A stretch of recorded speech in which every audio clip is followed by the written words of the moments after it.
Pasang surut kekayaan Nadiem selama menjadi menteri, tertinggi 4,8 triliun rupiah. Ex-Menteri Pendidikan, Kebudayaan, Riset, dan Teknologi, Mendikbudristek, Nadiem Anwar Makarim telah ditetapkan sebagai tersangka kasus dugaan korupsi pengadaan laptop Ceromebok di Kemendikbudristek pada tahun 2019 hingga 2022. Nadiem yang dikenal sebagai pendiri Gojek itu menjadi tersangka setelah Kejaksaan Agung mendapat bukti cukup mengenai keterlibatan Nadiem. Pada hari ini telah menetapkan satu orang tersangka dengan inisial 6 selaku Menteri Pendidikan, Kebudayaan, Riset dan Teknologi periode 2019 hingga 2024, kata Nur Cahyo dalam jumpa pers di Gedung Kejagung RI, Kamis, 4 September 2025. Nadiem dibawa ke rumah tahanan, Rutan, Salemba Cabang Kejaksaan Negeri Jakarta Selatan selama 20 hari ke depan. Ketika berada di dalam mobil tahanan, Nadiem meyakini akan mendapat perlindungan dari Tuhan. Allah melindungi saya, Allah tahu kebenarannya, katanya.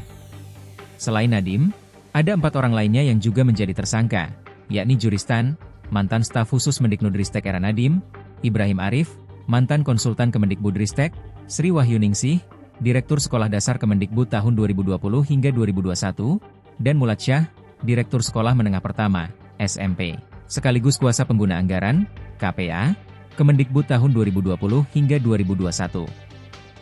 Nadiem resmi menjadi Menteri Pendidikan dan Kebudayaan per 23 Oktober 2019.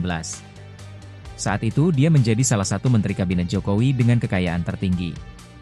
Lalu, Nadiem menjabat sebagai Menteri Pendidikan, Kebudayaan, Riset, dan Teknologi dari 28 April 2021 hingga 20 Oktober 2024. Menurut laman LHKPN KPK, pertama kali Nadiem melaporkan harta kekayaannya ialah pada tanggal 19 Desember 2019 atau ketika awal menjabat. Pada saat itu Nadiem tercatat memiliki total kekayaan Rp1.225.006.640.485 rupiah. Hampir semua kekayaannya berasal dari surat berharga. Lalu, setahun kemudian hartanya sedikit berkurang sehingga menjadi Rp1.092.425.517.883 rupiah. Pada tahun 2021 hartanya kembali sedikit menurun sehingga menjadi Rp1.175.047.616.598 rupiah. Namun, harta Nadiem melonjak drastis pada tahun 2022. Kekayaannya pada saat itu mencapai Rp4.871.469.603.758. Kenaikan besar ini dipicu oleh bertambahnya nilai aset surat berharga miliknya. Kekayaan Nadiem lalu turun drastis menjadi Rp906.057.161.325 pada tahun 2023. Pada periode akhir menjabat, yakni pada tahun 2024, kekayaannya turun lagi sehingga menjadi Rp600.641.456.655 Jika harta Nadiem pada awal dia menjadi menteri dibandingkan dengan harta ketika dia akan lengser, terjadi penyusutan sekitar Rp625 miliar.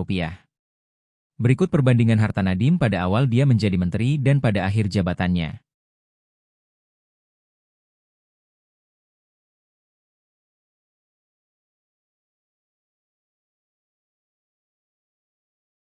Download Tribun X sekarang, menghadirkan lokal menjadi Indonesia.